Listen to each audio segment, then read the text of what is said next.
মা, মা, বাবা কোথায়? তোর বাবা তো কাজে গেছে। মা, বাবা কাজ থেকে কখন বাড়িতে ফিরবে? তোর বাবা তো বাড়িতে ফিরতে ফিরতে হয়তো রাত হয়ে যাবে। হঠাৎ করে তোর বাবার খোঁজ নিচ্ছিস কেন রে মা? তোর কি কিছু লাগবে? তোর কিছু লাগলে আমাকে বল, আমি তোর বাবা বাড়িতে আসলে বলবো তাকে। মা, শীত তো চলে এসেছে, আমার মন চাচ্ছে রসের পিঠা খেতে। তুমি তাহলে বাবা বাড়িতে ফিরলে বাবাকে বইলো খেজুরের রস কিনে নিয়ে আসতে। আচ্ছা ঠিক আছে, তোর বাবা বাড়িতে ফিরলে আমি বলবো তোর জন্য খেজুরের রস কিনে আনতে। তুই এখন খেলতে যাও দেখি। আচ্ছা ঠিক আছে মা, আমি তাহলে বাইরে খেলতে গেলাম। এরপর চিমলি বাইরে খেলতে চলে যায়।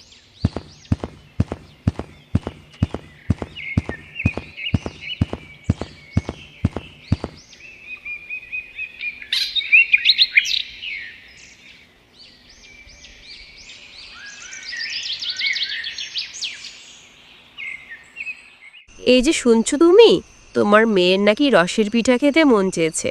আজ সকালে তোমার মেয়ে আমার কাছে এসে বলছে যে আমার রসের পিঠা খেতে মন চাচ্ছে।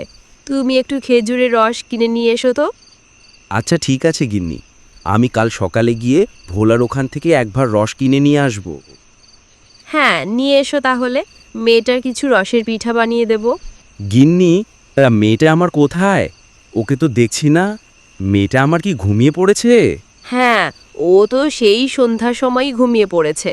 মেয়েটা তার না খেয়েই ঘুমিয়ে পড়েছে। সে কি গিন্নি, মেয়েটা না খেয়েই ঘুমিয়ে পড়েছে? তুমি একটু ওকে আগে আগে খেতে দেবে না? আরে আজ একটু ঘরের কাজ করছিলাম, যার কারণে রান্না করতে একটু রাত হয়ে গেল। আর ও আমার রান্না করতে করতেই ঘুমিয়ে গেল। আচ্ছা গিন্নি, তাহলে তুমিও একবারে আমার সাথে খেয়ে নাও। আচ্ছা ঠিক আছে।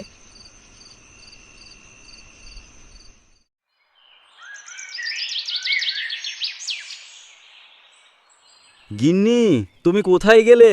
এদিকে এসো তো, রসের ভাতটা নিয়ে যাও দেখি।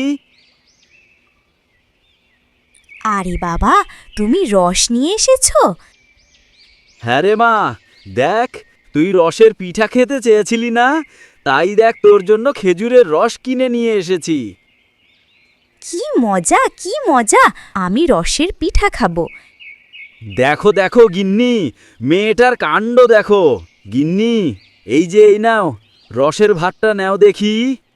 গিন্নি, তাহলে তুমি মেয়েটাকে নিয়ে ভিতরে যাও, আমি কাজে যাই। আচ্ছা ঠিক আছে, তুমি সাবধানে যেও। হারুন রসের ভারটা তার গিন্নির কাছে দিয়ে কাজে চলে যায়।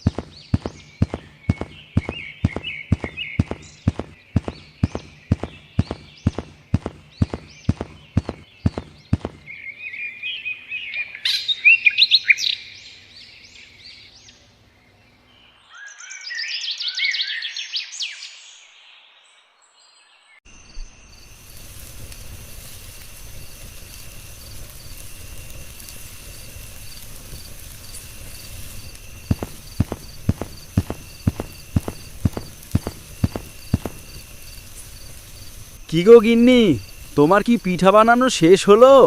আমার যে অনেক খিদা লেগেছে, কয়টা ভাত খেতে দাও দেখি। বাবা, তুমি এখানে বসে কয়টা পিঠা খেয়ে যাও।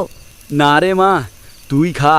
সারাদিন কাজ করে এখন আর পিঠা খেতে মন চাচ্ছে না। গিন্নি, তুমি আমাকে কয়টা ভাত দিয়ে যাও দেখি। আচ্ছা ঠিক আছে, তুমি গিয়ে বসো, আমি তোমার জন্য ভাত নিয়ে আসছি।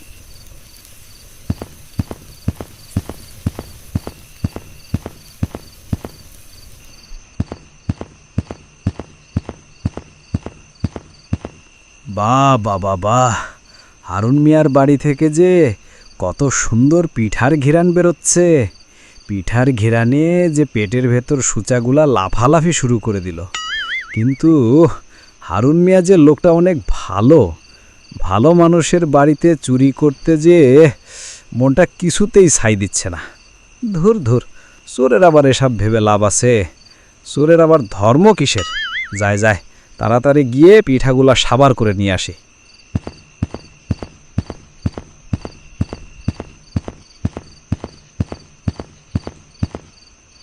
গ্রামের কালুচূড়া হারুনের বাড়িতে ঢুকে তার রান্নাঘরে রাখা পিঠাগুলো সব খেয়ে ফেলে।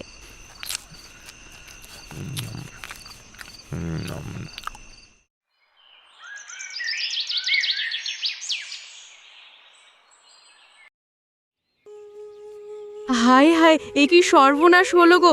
সব পিঠাগুলো যে কিসে এসে খেয়ে নিল! হায় হায় হায়, এ কি সর্বনাশ হলো!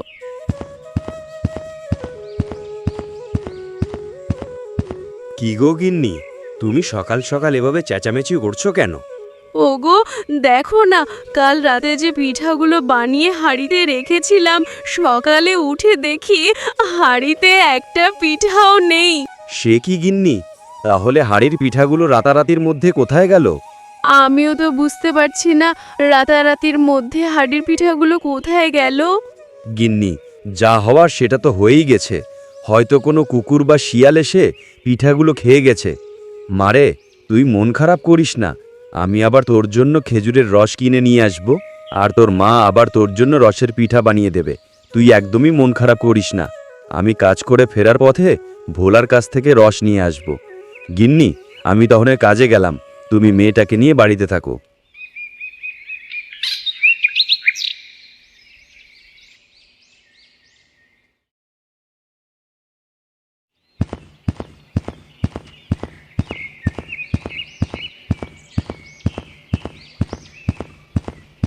ভোলা, বাড়িতে আছিস কি?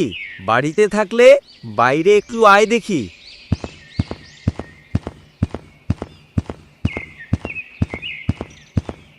আরে দাদা, আপনি হঠাৎ আমার বাড়িতে?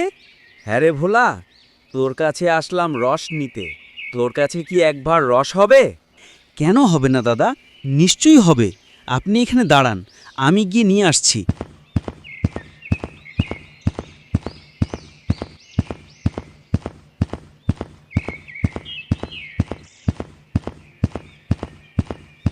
দাদা, এই নিন আপনার রস।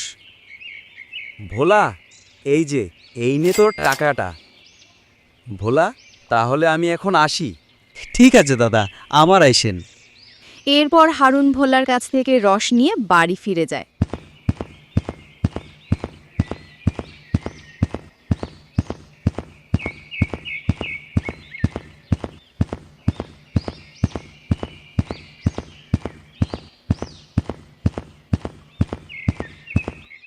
বাহ বাহ বাহ বাহ, এ তো দেখি হারুন মিয়া রস নিয়ে যাচ্ছে। তার মানে হারুন মিয়ার বাড়িতে আজকেও রসের পিঠা বানাবে। তাহলে তো আজও হারুন মিয়ার বাড়িতে পিঠা খেয়ে যেতে হয়। যাও যাও হারুন মিয়া, রস নিয়ে বাড়িতে যাও। রসের পিঠাগুলো তো সব আমার পেটেই যাবে।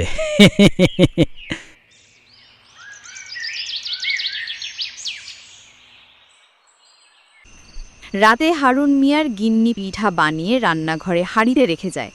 আর তারা যখন ঘুমিয়ে যায়, তখন কালুচূড়া রান্নাঘরে ঢুকে আবারও তাদের সব পিঠাগুলো খেয়ে নেয়।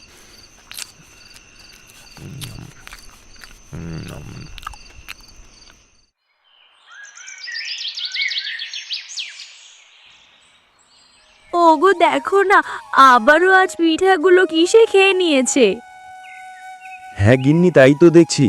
আমি তো কিছুই বুঝতে পারছি না পিঠাগুলো কিসে খাচ্ছে। গিন্নি, তুমি রাতে পিঠাগুলো ঠিক করে ঢেকে রেখেছিলে তো? আরে হ্যাঁ, আমি পিঠাগুলো অনেক কিছু দিয়ে চাপা দিয়ে রেখেছিলাম। আমার কি মনে হয় যেন পিঠাগুলো কোনো একটা চোর এসে খেয়ে নিচ্ছে।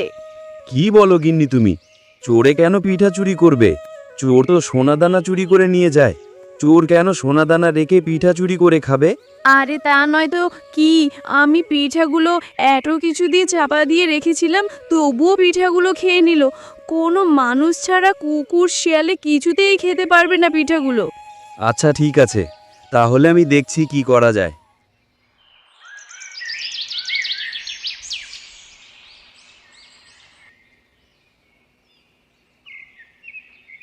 দাদা, আপনি একটা কথা বলুন তো, আপনি প্রতিদিন এত রস নিয়ে গিয়ে কি করেন? সে কথা আর বলিস না রে ভোলা, দুঃখের কথা আর কি বলবো। শোন তাহলে। এরপর হারুন ভোলাকে সব কিছু খুলে বলে। ও, তাহলে এই ব্যাপার। দাদা, আপনি কোনো চিন্তা করেন না। আপনার পিঠাগুলো কে চুরি করে খাচ্ছে সেটা আপনি কাল সকালেই দেখতে পারবেন। এই ওষুধটা রাখেন।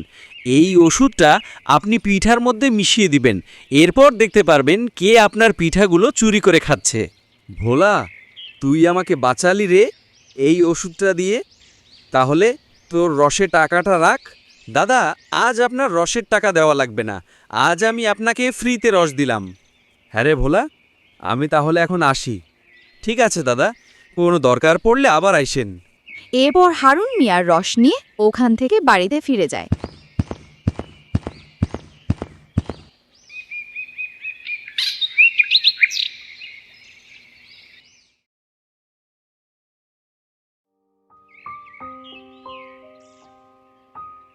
আরে, এটা তো আমাদের কালু চূড়া। তাহলে এতদিন আমাদের পিঠাগুলো চুরি করে খাচ্ছিল? ওগো, আমি তো কিছুই বুঝতে পারছি না, এইসব কিভাবে হলো? গিন্নি, তাহলে তুমি শোনো, কাল রাতে তুমি যখন পিঠাগুলো রান্নাঘরে রেখে গিয়েছিলে, আমি তখন এসে পিঠার মধ্যে ঘুমের ওষুধ দিয়ে গিয়েছিলাম, আর সেটা খেয়েই কালু চূড়া এখানে ঘুমিয়ে পড়ে আছে। তাহলে তুমি এখন এই কালো চূড়াকে নিয়ে কি করবে? কি আর করব, এটাকে নিয়ে আমাদের কর্তাবাবুর কাছে নিয়ে যাব, উনি এই কালু চূড়ার বিচার করবে। এরপর হারুন মিয়া কালুচূড়াকে গ্রামের কর্তাবাবুর কাছে ধরে নিয়ে যায়। হারুন, তুই যে কালুচূড়াকে হাতে নাতে ধরেছিস, এতে আমি খুবই খুশি হয়েছি। ওকে আমি কঠিন সাজা দেব, যাতে ও আর কোনোদিন চুরি না করে। তোর এই কাজ দেখে তোর উপর আমি অনেক খুশি হয়েছি। হ্যাঁ, এই যে এই নে হারুন, এইটা তোর পুরস্কার। কিন্তু কর্তাবাবু, আমার একটা আফসোস থেকেই গেল। কি আফসোস বল দেখি আমাকে। কর্তাবাবু, আমার মেয়েটা অনেক শখ করে রসের পিঠা খেতে চেয়েছিল, কিন্তু আজ কয়টা দিন এই কালুচূড়ার জন্য একটা পিঠাও খেতে পারে নাই। সব পিঠাগুলা এই কালুচূড়া খেয়ে নিছে। ও, এই ব্যাপার। আরে, আজ তো আমার বাড়িতেও রসের পিঠা বানিয়েছে। চল, আজ আমরা সবাই মিলে রসের পিঠা খাবো। গ্রামের কর্তাবাবু কালুচূড়াকে কঠিনতম শাস্তি দেয় এবং কালুচূড়াকে হাতে নাতে ধরার জন্য হারুন মিয়াকে গ্রামের কর্তাবাবু পুরস্কার দেয়। বন্ধুরা, ভিডিওটি ভালো লাগলে ভিডিওটি একটি লাইক ও চ্যানেলে নতুন হয়ে থাকলে চ্যানেলটি সাবস্ক্রাইব করে আমাদের সাথেই থাকুন।